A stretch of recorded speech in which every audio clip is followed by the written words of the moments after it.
BSSS Rhythm. BSSS Rhythm. BSSS Rhythm. Your potential is a lighthouse, guiding you through the darkest storms towards your brightest dreams. So viewers, hello, नमस्कार, आदाब, सत श्री अकाल। कैसे हैं आप सभी लोग? स्वागत है आप सभी का BSSS Rhythm में, where you lose yourself in the beats and find yourself in the movements. मेरा नाम है अनुष्का भटनागर और आप मुझे देख रहे हैं BSSS Rhythm पॉडकास्ट में।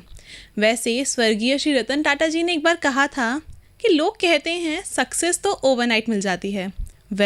बिल्कुल सही कहते हैं, बट उस ओवरनाइट मिली हुई सक्सेस के पीछे कई सालों की मेहनत छुपी होती है।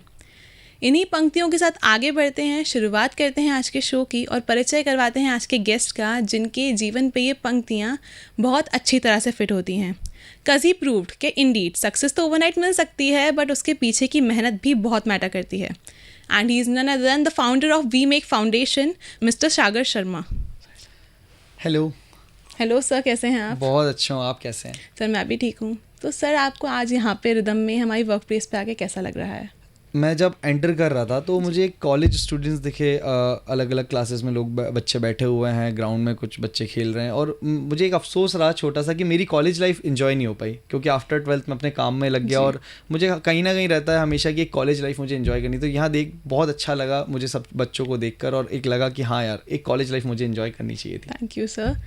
तो सर आगे बढ़ते हैं। मैं आपसे एक्चुअली ये पूछना चाह रही थी कि आपने अपना पहला वेंचर दैट वाज फिल्मीप्लेक्स, राइट?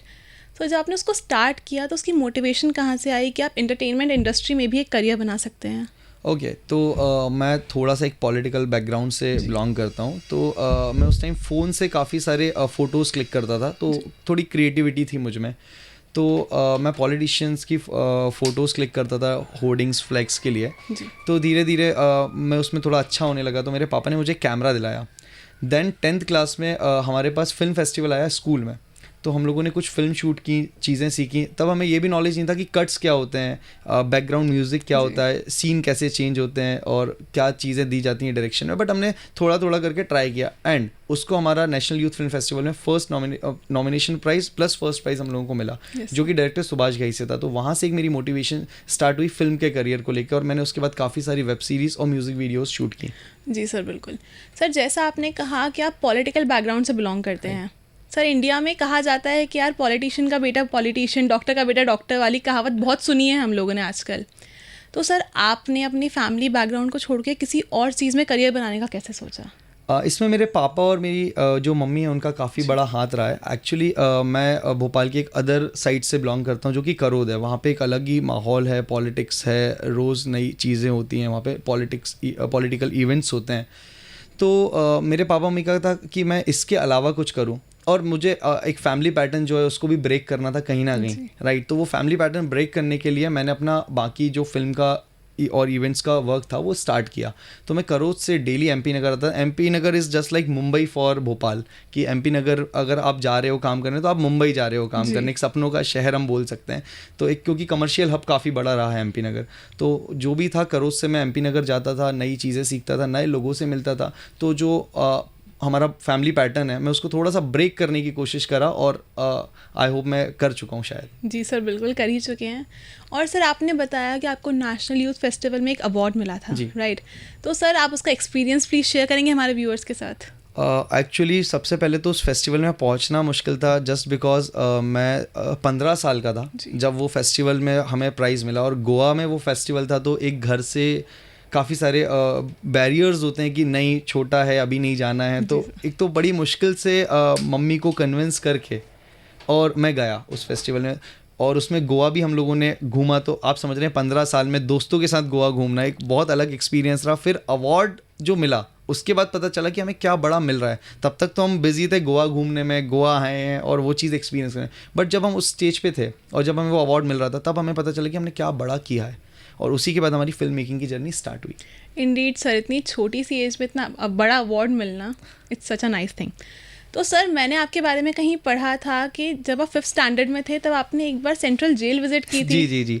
तो सर उसके पीछे की स्टोरी थोड़ी बता मैं सकते तो? अपने ऑडियंस को क्लियर करना चाहूँगा कि सेंट्रल जेल में किसी गुनाह में नहीं गया था। मेरे स्कूल की तरफ से प्रिजनर्स के साथ हमारा एक म्यूज़िक कंपटीशन था एंड मैं आपको बताना चाहूँगा कि 5th क्लास में मैं हारमोनियम, फ्लूट और बेस ड्रम, जैज ड्रम वगैरह सब कुछ प्ले करता था।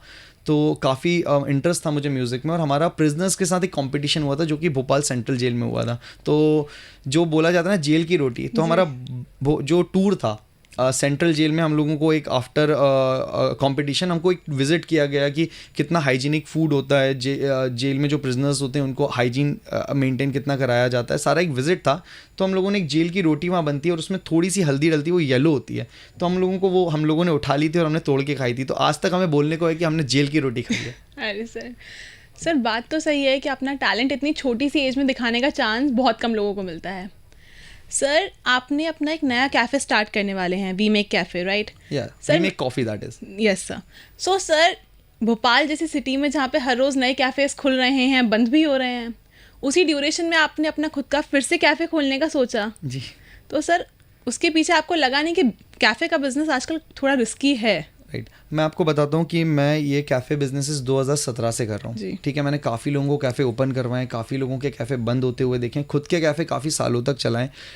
मेरे अभी भी काफ़ी सारे कैफ़ेज़ हैं, बट मैंने उनको ड्रॉप इसलिए किया जस्ट बिकॉज ऑफ ट्रेडमार्क, क्योंकि तब मुझे ट्रेडमार्क नॉलेज इतना था नहीं और ट्रेडमार्क्स मेरे पास थे नहीं। और मुझे एक बात समझ में आई कि इंडिया में मुझे एक अच्छा और बड़ा काम करना है तो ट्रेडमार्क होना बहुत इंपॉर्टेंट है। बिल्कुल। तो इस जो भी मेरे पहले के कैफ़ेज़ थे, चाय वैली था, बाकी सारे कैफ़ेज़ थे, तो मैंने उन सबको इसलिए क्लोज़ किया ताकि मैं अपने ट्रेडमार्क जिसका रजिस्टर्ड हो गया है उसकी तरफ जा पाऊँ। तो हम लोगों ने एक नया ट्रेडमार्क रजिस्टर्ड कराया, that is we make, WEMAKE। इतना कॉमन वर्ड हमें ट्रेडमार्क मिल चुका है। तो अब हम we make coffee, we make chai, we make momos, we make films, we make foods, we make beverages, ऐसे करके काफ़ी सारे ब्रांड्स बनाने वाले हैं। बिल्कुल सर मैंने स्टार्टिंग में बोला था आपका पहला वेंचर था फिल्मी प्लेक्स, इंटरटेनमेंट इंडस्ट्री की साइड में, और उसके बाद आपने जो नए वेंचर्स खोले, जुगाड़ पे, चाय वैली एंड अदर्स, तो सर उनका कहीं से कहीं तक कोई कनेक्शन नहीं है फिल्म इंडस्ट्री से। तो सर इतना बड़ा स्टेप या इतना बड़ा स्विच कहें आप कैसे? ओके, मैं विद इन 5 मिनट्स सबको मेरी जर्नी समझाता हूँ, उसमें आपको सब चीज़ें क्लियर हो जाएंगी। मैं पहले फिल्म्स में आया। फिल्म्स में ऐसा होता था कि उस टाइम भोपाल में ना फिल्म्स, वेब सीरीज़, वाइन्स क्या होती लोगों को पता ही नहीं था 2016-17 में, बट मैं बनाता था और डालता था। ठीक है, तो लोगों को बहुत पसंद आता था। इससे क्या हुआ, कम्युनिटी बिल्डिंग मेरी स्टार्ट हुई। अब हम लोग जब भी कोई फिल्म डालते थे ना, 1000-2000 लोग हमारा पोस्टर मेंशन कर देते थे, स्टोरीज पर डाल देते थे। हम उसके स्क्रीनशॉट ले, तब ऐड टू स्टोरी का ऑप्शन नहीं था इंस्टाग्राम पे, तो हम लोग स्क्रीनशॉट ले लेके डालते थे कि देखो इतने लोगों ने हमारा पोस्टर डाला है। तो उससे हमारी बहुत अच्छी मार्केटिंग है। और नो डाउट सबसे ज़्यादा इस चीज़ में जिसने सपोर्ट किया वो है BSS कॉलेज। आपके कॉलेज से कम 300 से 400 ऐसे स्टूडेंट्स थे उस टाइम पे जिन्होंने मेरा इतना ज़्यादा सपोर्ट किया और फिल्म मेकिंग में मेरी ज़्यादा से ज़्यादा हेल्प की है। जी सर। तो फिल्मी प्लेक्स जो था मैंने स्टार्ट किया। फिल्मी प्लेक्स से मेरे को बहुत सारा क्राउड मुझे मिलने लगा, बहुत सारा कम्युनिटी बिल्डिंग पे मेरी काम चीज़ें शुरू होने लगी। तो हम लोगों ने क्या किया, धीरे धीरे लोग हमारे पास आने लगे, हमारा कैफ़े प्रमोट कर दो, हमारे कैफ़े पे शूट करो। तो हम लोग ना अपने वीडियोस कैफ़ेज़ पे शूट करने लगे। और कैफ़े के जब मैं कैफ़ेज़ पे शूट करता था तो 4-4, 8-8 दिन शूटिंग चलती थी। काफ़ी कैफ़े के बिज़नेस को समझता था, मिस्टेक्स देखता था, तो मेरा उधर दिमाग थोड़ा सा दौड़ता था कि भाई कुछ तो मैं कर सकता हूँ कैफ़े में। देन मेरे कुछ कैफ़े के फ्रेंड्स बने, उन लोगों के साथ मैंने अपने कैफ़े बिज़नेस स्टार्ट किया। तो सबसे पहले मतलब मैं फिल्म में आया, फिल्म से मैं कैफ़े और शूटिंग करने लगा। वहाँ पे अब वो कहने लगे कैफ़े ओपन हो रहा है नया, उधर इवेंट कर लो तुम ही लोग। तो हम लोग ना जो हमारी कम्युनिटी होती थी आर्टिस्ट की, उनको लोग हम इवेंट करने लगे। तो हम लोग इवेंट्स में आए और आज हम लोगों ने 150 से ज़्यादा इवेंट्स भोपाल में किए हैं, जो कि नेक्स्ट टू इम्पॉसिबल है किसी सिंगल इंडिविजुअल ने किए हों। मेरी अलग अलग वेंचर्स से मैंने अभी तक जो टोटल इवेंट्स किए हैं वो 150 प्लस किए हैं अलग अलग कंपनीज से। और अब हम वी मेक इवेंट से आगे उसको बिल्ड करने वाले हैं और ज़्यादा। वी मेक इवेंट्स हमारी नई इवेंट कंपनी है। जी सर, बिल्कुल। तो इसमें इवेंट्स में मैं आया, कैफ़ेज़ में मैं आया, कैफ़ेज़ में मैंने चीज़ें सीखी, फिर मैंने अपना कैफ़े स्टार्ट किया। वहाँ पे शेफ़ मैं ही था। तो भोपाल के लगभग लोग जितने भी उस कैफ़े में आते थे, लोग जो कि ज़्यादातर क्राउड आता था, उन सबको पता था कि यहाँ पे एक ही इंसान टेस्ट बना रहा है, एक ही इंसान सर्व कर रहा है, वो है सागर। क्योंकि मुझे उस चीज़ को सीखना था। और आज 8 से 9 साल होने वाले हैं कैफ़े इंडस्ट्री में मुझको टोटल, और 8 साल में मैंने इतना कुछ सीख लिया कि अब मैं कंसल्ट भी करता हूँ। तो मैं अपना नए कैफ़ेज़ इसलिए बनाता हूँ क्योंकि मैं खुद कंसल्ट करता हूँ। मुझे पता है कि कैफ़े लॉस में कैसे जाते हैं और प्रॉफिट में कैसे जाते हैं। तो मैं 99% सक्सेस रेट रखता हूँ अपने कैफ़ेज़ का। तो अब मैं वी मेक के नाम से आगे बिल्ड करने वाला हूँ बाकी cafes. That's really nice sir. Sir आगे बढ़ तो एक बहुत ही कॉमन क्वेश्चन है जी। हम सभी जानते हैं कि हर पर्सन की सक्सेस के पीछे कोई रीज़न होता है या फिर कोई पर्सन होते हैं, फ्रेंड्स, फैमिली, और जो उनका स्ट्रगल में भी सबसे ज़्यादा साथ देते हैं स्पेशली। तो आपकी लाइफ में से कौन लोग थे और उन्होंने किस तरह से आपको स्ट्रगल के टाइम पे सपोर्ट किया? सबसे पहले मेरे पापा, बिल्कुल जी। मेरे नानू, देन मेरे जीजू। ये 3 लोग इतने ज़्यादा सपोर्टिव हैं कि मेरे वर्स्ट टाइम में भी हमेशा आके मेरी हेल्प करते हैं जैसे भी हो सके, और वो मेरे को हमेशा सिखाते हैं चीज़ें। मेरे पापा से मैंने 12th के बाद कुछ भी नहीं किया, राइट। इंटीरियर डिज़ाइनिंग का मेरे को ज़ीरो नॉलेज था। लोगों के कैफ़े बना के, लोगों के लोगोज़ बना के, लोगों की चीज़ों को बिज़नेस दे देकर, मार्केटिंग कर मैंने 3-4 चीज़ें सीखी। Digital marketing very deeply. तो अब हम लोग डिजिटल मार्केटिंग कंपनी रन करते हैं, जिसमें हम लोगों ने 2 हफ्ते पहले कंपनी स्टार्ट की। आज हमारे पास 20+ क्लाइंट्स हैं और हमारे स्लॉट्स लगभग फुल हैं। हम लोगों को टीम बढ़ानी है ताकि हम क्लाइंट्स बढ़ा पाएँ। इसके बाद मैंने सीखा इंटीरियर डिज़ाइनिंग एंड आर्किटेक्चर। तो मेरे सारे बिजनेस में जो सबसे अच्छा और सबसे बड़ा बिजनेस है वो है इंटीरियर डिज़ाइनिंग आर्किटेक्चर। तो अब मैं इन लोगों के लिए इंटीरियर भी डिज़ाइन करता हूँ, आर्किटेक्चर प्रोजेक्ट्स भी लेता हूँ, और उसमें मैं इंडिपेंडेंटली काम करता हूँ। ना मेरे पास कोई बड़ी टीम, ना मेरे पास एग्जीक्यूशन के लिए लोग हैं। मेरे पास सिर्फ मेरी लेबर है जो कि मेरे पापा की दी हुई है। मेरे पापा की हार्डवेयर की शॉप थी, तो उनके पास काफ़ी बड़ा वर्कफोर्स रहा है, काफ़ी अच्छे लिंक्स रहे हैं मार्केट में। उन सबको यूज़ करके मैंने पापा की शॉप की ही चीज़ों को आगे बढ़ाया इन इंटीरियर एंड आर्किटेक्चर्स। तो आज पापा काइंड ऑफ रिटायर हो चुके हैं, कम काम करते हैं, मतलब देखते हैं, वो सिर्फ मैनेज नहीं करते इतना ज़्यादा, बट उनके जितने भी लिंक्स थे, उनकी जितनी भी लेबर्स थी, सालों से मैं उनके साथ काम कर रहा हूँ और उनको भी ग्रोथ दे रहा हूँ। तो ये चीज़ मैंने डिजिटल मार्केटिंग सीखी, इंटीरियर डिज़ाइनिंग सीखी, कैफ़े में टेस्ट बनाना, कैफ़े को मेंटेन करना और SOP सिस्टम बनाना सीखा। तो हमारे कैफ़े इसलिए सक्सेस होते हैं क्योंकि हम SOP सिस्टम पे काम करते हैं। लोगों के कैफ़े इसलिए बंद होते हैं क्योंकि वो SOP सिस्टम पे काम नहीं करते। जी सर, बिल्कुल। सर आगे बढ़ते हुए मैंने अभी मेंशन किया था स्ट्रगल्स बहुत आते हैं लाइफ में, तो कई लोग उस पर गिव अप कर देते हैं, क्या स्ट्रगल्स आए आप छोड़ देते हैं, और कई लोग उस पर आगे बढ़ जाते हैं, और आप आगे बढ़े हैं इंडीड। तो सर ऐसा क्या था कि आपको मोटिवेशन मिली कि अब गिव अप नहीं करना है और आगे बढ़ना है? देखिए, बचपन से काफ़ी सारी एक्टिविटीज़ करी हैं। पहले म्यूज़िक में रहा हूँ, म्यूज़िक में काफ़ी सारे अवार्ड्स मिले, सर्टिफिकेट्स रहे, काफ़ी सारे कॉम्पिटिशन्स में मैंने पार्ट किया। उसके बाद मैंने पेंटिंग स्टार्ट की, तो काफ़ी साल मैंने पेंटिंग किया। इवन मैं जयपुर में भी मैंने ऑर्डर्स लिए 3 से 4 पेंटिंग के, तो मैं ट्रैवल करके पेंटिंग करने जाता था, वॉल पेंटिंग करने। ये सब चीज़ें करने के मैं ना सीखना था मुझे। तो सबसे बड़ा गिव अप करने का नहीं रीज़न रहा कि मुझे हर चीज़ सीखनी थी। तो आज जितनी भी फील्ड्स में मेरे बिजनेस हैं, अभी मेरे पास 18 ब्रांड्स हैं और 12 वेंचर्स हैं। तो ये सब में मैंने डीपली सीखा है। अगर मेरा एक वाटर बॉटल ब्रांड भी है सागर मंथन, तो उसके आप मुझसे कोई भी चीज़ पूछेंगे कि pH वैल्यू क्या है, उसका रेशो क्या रखते हैं आप, मिनरल्स कितने ग्राम डालते हैं, मैं हर चीज़ आपको बता सकता हूँ। फैक्ट्री में क्या प्रॉब्लम आती है, क्योंकि पहले मैंने फैक्ट्री को सीखा, फिर उस फैक्ट्री को डेवलप किया, फिर उस ब्रांड को डेवलप किया। तो स्ट्रगल काफ़ी सारे आते हैं, बट हमें अगर सीखना है तो हम सारे स्ट्रगल्स को स्टेप बाय स्टेप पीछे करते जाते हैं और हम सबसे आगे पहुंच जाते हैं हमारी मंजिल पे, जो कि सीखना है। बिल्कुल सर, आपने सही कहा कि अगर कुछ सीखना हो तो स्ट्रगल्स बीच में कितने भी आएँ हम उन्हें सॉल्व कर ही लेते हैं। और अभी आपने मेंशन किया आपके कितने वेंचर्स हैं और ब्रांड्स हैं, उसमें से one of the most known brand है सागर मंथन, राइट। तो सर उसके पीछे की मोटिवेशन क्या थी कि आपको सागर मंथन स्टार्ट करना है? उसके पीछे ना काफ़ी ज़्यादा अच्छी स्टोरी रही है। वो स्टोरी ये रही है कि हम लोग मथुरा वृंदावन गए थे। मेरे पापा के साथ मैं मथुरा गया था जब मैं लगभग होऊंगा आई थिंक 6th या 7th क्लास में, 7th क्लास में।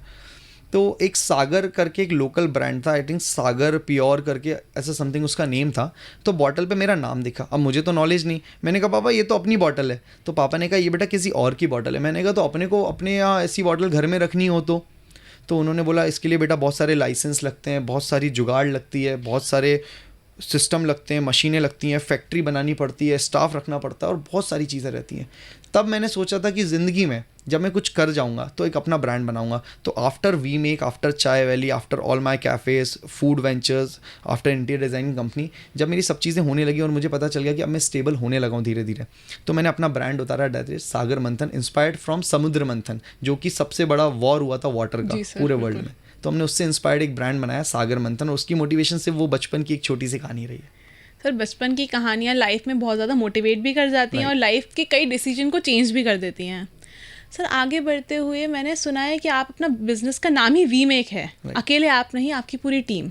तो सर सबको साथ में लेके ग्रो करना इज़ अ बिग अचीवमेंट, तो आप वो कैसे कर रहे हैं? इसके पीछे एक ही लाइन है, छोटी सी लाइन है, पहले खुद पे ध्यान दो फिर दूसरों को ज्ञान दो। तो मैंने आपको जैसा बताया कि मैंने हर चीज़ को डीपली सीखा, तो इसके बाद मैं टीम को रखता हूँ। जैसे भी लोग आते हैं अगर उनसे कुछ गलती होती है तो उनको सिखाता हूँ, एक दूसरे को उन लोगों को मिलवाकर उन लोगों को सिखाता हूँ कि ये प्रॉब्लम आ रही है इस पार्टनर से बात करो, ये प्रॉब्लम आ रही है इस पार्टनर से बात। तो प्रॉब्लम्स को मैं एक्सचेंज कराता हूँ और मैंने जैसा बताया कि पहले खुद पे ध्यान दो फिर दूसरों को ज्ञान दो, तो जो भी पार्टनर्स अपनी प्रॉब्लम लेके आते हैं मैं उनकी प्रॉब्लम 110% सॉल्व करके देता हूँ एक अच्छे वे में। तो हम लोग जल्दी ग्रो कर पा रहे हैं। वी मेक नाम भी इसलिए रखा गया है कि हर कंपनी में एक पार्टनर है, जी। ठीक है, और वो पार्टनर अपनी फील्ड में बेस्ट है, वो पार्टनर अपनी फील्ड में ग्रो करना जानते हैं और वो पार्टनर सिर्फ कुछ करना चाहते हैं लाइफ में, वही लोग पार्टनर हैं। तो वी मेक इसलिए नाम रखा है क्योंकि हर जगह एक पार्टनर है। बिल्कुल सर।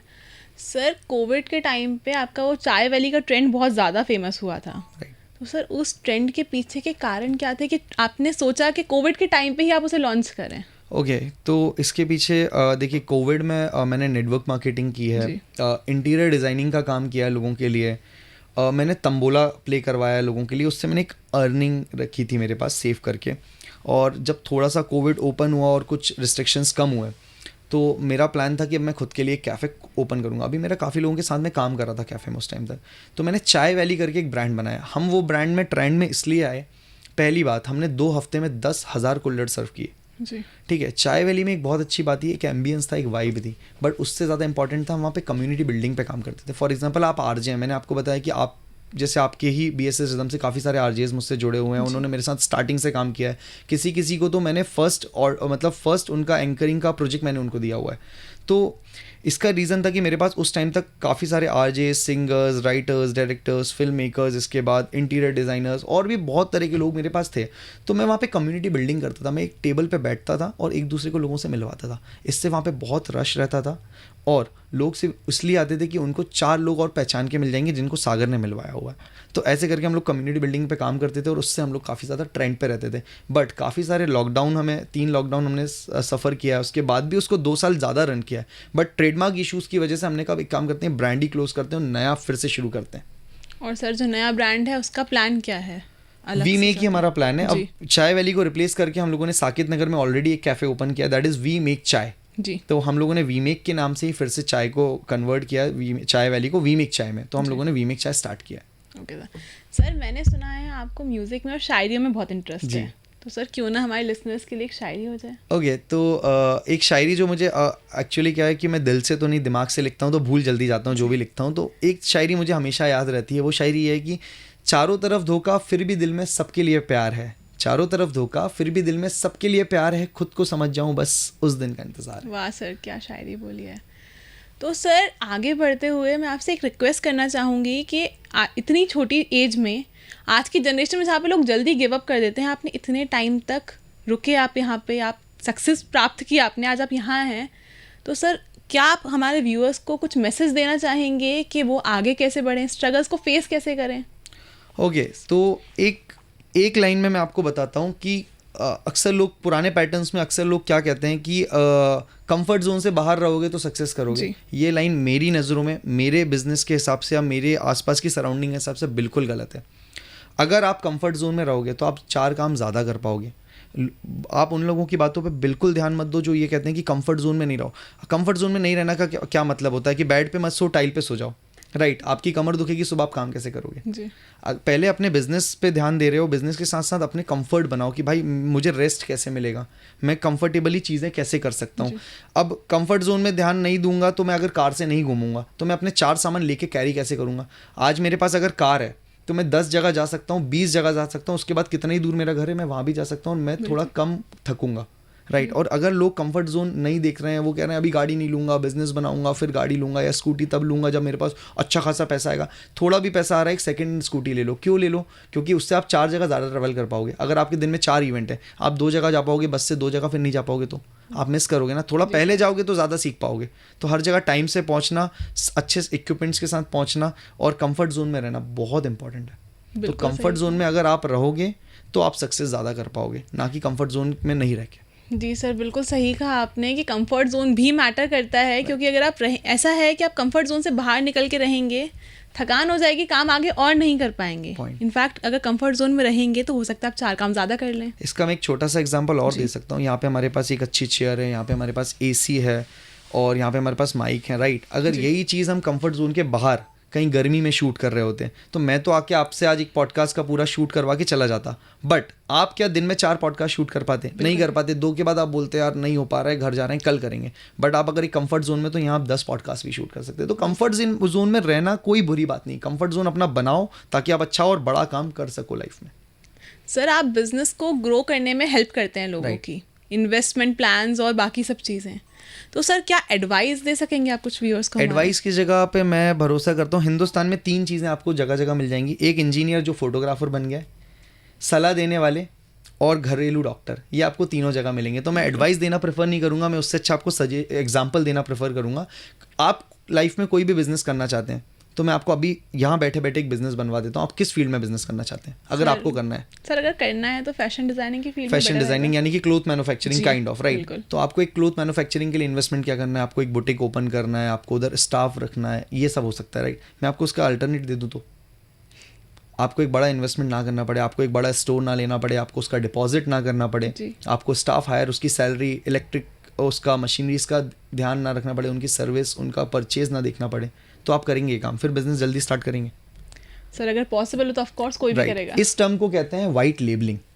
वाटर बॉटल में जाने से पहले उसको सीखने के लिए मैंने वाइट लेबलिंग स्टार्ट की। अगर ऑडियंस को नहीं पता है वाइट लेबलिंग क्या होती है, तो कोई और अपनी चीज़ बना रहा है, उसी पे अपने ब्रांड का नाम लग के बेचना और उस चीज़ को सीखना, उस चीज़ को हम कहते हैं वाइट लेबलिंग। यानी आपने कोई इन्वेस्टमेंट नहीं किया, बॉटल में मैंने बस फैक्ट्री में स्टिकर दिए, उनके लाइसेंस पे मैंने बॉटल्स बनवाई, उनके साथ एग्रीमेंट किया और मैंने बॉटल्स मार्केट में उतारी, टेस्ट किया वाटर में क्या प्रॉब्लम आती है, फैक्ट्री से क्या प्रॉब्लम आती है, फैक्ट्री के अंदर क्या प्रॉब्लम आती है, स्टाफ का क्या प्रॉब्लम है, मार्केटिंग कैसे की जाती है, ये सब सीखने के बाद मैंने अपनी चीज़ें डेवलप की हैं। तो वाइट लेबलिंग एक बिजनेस है। अब मैन्युफैक्चरिंग में अगर आप आएँ तो अगर आपको क्लोथ बनाने, क्यों ना भोपाल में ऐसे बहुत सारे बुटीक्स हैं, बहुत सारे स्टूडियोज़ हैं, डिज़ाइनिंग फैशन स्टूडियोज़ हैं जो नहीं भी चल रहे, बिल्कुल, क्योंकि वो अपना डिज़ाइन कर रहे हैं और दे रहे हैं, बट उनके पास कस्टमर नहीं आ रहा है। तो क्यों ना आप जैसे 10 लोग अगर एक शॉप पर चले जाएं या एक स्टूडियो पर चले जाएं और उनको बोलें कि एक काम करो, आप अपना फॉर एग्जांपल कोई भी नाम है XYZ, उसकी आप सील लगाते हो अपने डिज़ाइन करके, मैं आपको एक नया डिज़ाइन दे रही हूँ, आप वो बना दो और उस पर मेरी सील लगा दो और ऐसा हम रेगुलर बेसिस पे परचेस करेंगे आपसे।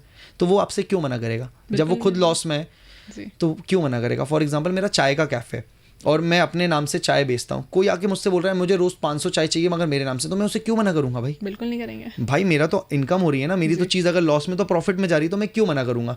तो आप किसी स्टूडियो पे जाएं, किसी फैशन स्टूडियो पे जाकर ये बोलें कि आप मेरे नाम की बनाना शुरू करो और आप उसको मार्केट में उतारें, ई-कॉमर्स वेबसाइट पे उतारें, अमेजोन से लेके कोई भी चीज़ आपकी डील एक्सेप्ट कर सकता है, तो आप उस पर डिलीवरी दें। तो आप क्यों स्टार्ट नहीं कर सकते? इसमें आपका कितना ही खर्चा लगा, ना के बराबर, ना आपकी सैलरी लगी, ना आपका कोई यूनिट का पैसा लगा, ना आपका मशीनरी का पैसा लगा। तो वाइट लेबलिंग मैं लोगों को सजेस्ट करता हूँ, किसी भी बिजनेस में आने से पहले वाइट लेबलिंग को ट्राई करें, उस बिजनेस को बनाकर देखें और उसके बाद ही इन्वेस्टमेंट करें। कोई भी मेरे पास कैफ़े में आता है ना, मैं उसको इन्वेस्टमेंट का मना कर देता हूँ। मैं उसको बोलता हूँ पहले एक काम करो, मेरे बाकी कैफ़े में जाओ, चीज़ें सीखो, समझ में आए तो हम आपको करा देते हैं। डायरेक्टली कंसल्ट हम लोगों ने बिल्कुल नहीं करते। सर आगे बढ़ते हुए एक और क्वेश्चन पूछना चाहूँगी मैं आपसे कि आपके ऑरा मॉल में एक कैफ़े खोला था आपने जी। उसका कार्ड बहुत ज़्यादा वायरल हुआ था, तो सर उसमें ऐसा क्या डिफरेंट था या फिर मार्केटिंग स्ट्रैटेजी क्या थी उसके पीछे की? तो तब हमारे पास डिजिटल मार्केटिंग कंपनी नहीं थी, मार्केटिंग हम खुद कंसल्ट करते थे, खुद प्लान करते थे। जैसा कि मैंने आपको बताया मैं शायरियाँ भी लिखता था, तो हम लोगों ने क्या किया, उस कैफ़े को ना, अब इन्फ्लुएंसर मार्केटिंग बहुत हो रही थी, लोग आ रहे थे चाय का ऐड कर रहे हैं, चीज़ें बता रहे हैं, अब इन्फ्लुएंसर मार्केटिंग ना काइंड ऑफ बोरिंग होने लगा था। तो हम लोगों ने कुछ नया स्टार्ट किया, हम लोगों ने ना एक शादी का कार्ड बनाया जिसमें चाय वैली फूड नेशन एक्चुअल हमारा नेम था, तो चाय वैली फूड नेशन। तो हमने उसमें लिखा था कि श्री गणेशाय नमः, आपका आगमन हमारा सौभाग्य, चाय वैली की चाय बना दे भाग्य। फिर उसमें लिखा था चाय सिंह संग व्यंजन देवी, यानी चाय वेट्स फूड। फिर नीचे हम लोगों ने लिखा था कि कप में चाय शर्माएगी, भटूरे तेल में मुस्कुराएंगे, शादी में मज़ा तब आएगा जब आप चाय वैली आएंगे। फिर उसमें हम लोगों ने लिखा था बच्चों बाल मनोहर, जिसको लिखते हैं कार्ड में, बाल मनोहर सैंडविच शर्मा, पिज़्ज़ा कुमारी, बर्गर मौसी। फिर प्रार्थना से सारे चाय लवर। एड्रेस में हम लोगों ने लिखा था कि Chai valley marriage garden, Trilanga road, Aura mall, Bhopal. कृपया लिफाफे ना लाएं, आपका आगमन ही हमारे लिए काफ़ी है, पेटीएम एक्सेप्टेड हेयर। तो ऐसे करके हम लोगों ने 10,000 पम्पलेट्स बढ़वाए लेबरों से पूरे मार्केट में, लोगों के घरों में, और उससे बहुत अच्छा रिस्पांस हमें उस कैफ़े पे मिला। तो मार्केटिंग करना यूनिक तरीके से बहुत इंपॉर्टेंट है, क्योंकि कॉम्पिटिटर्स बहुत हैं मार्केट में। बिल्कुल सही कहा सर, कंपटीशन को अगर अवॉइड करना है या फिर कहें कि उस कंपटीशन से आगे निकलना है तो अलग मार्केटिंग स्ट्रैटेजी, अलग प्लान्स बहुत ज़्यादा इंपॉर्टेंट होते हैं। तो सर आगे बढ़ते हुए इन द एंड अगर आप हमारे लिसनर्स को, व्यूअर्स को कुछ मैसेज देना चाहें, स्पेशली यूथ को, ओके। तो प्लीज़। तो मैं आपको बताना चाहता हूँ, पहले तो जो मैंने आपको बताया कंफर्ट जोन में रहें। सेकंड, जितना घूम सकते हैं घूमें। 12th के बाद मैंने पढ़ाई हालांकि नहीं करी, बट मैंने लाखों किलोमीटर की रोड ट्रिप्स करी हैं और ट्रैवल करके जो मैंने सीखा है वही मेरे बिजनेस में काम आता है। तो जितना आप घूम सकते हैं घूमिए, बाहर निकल सकते हैं निकलिए।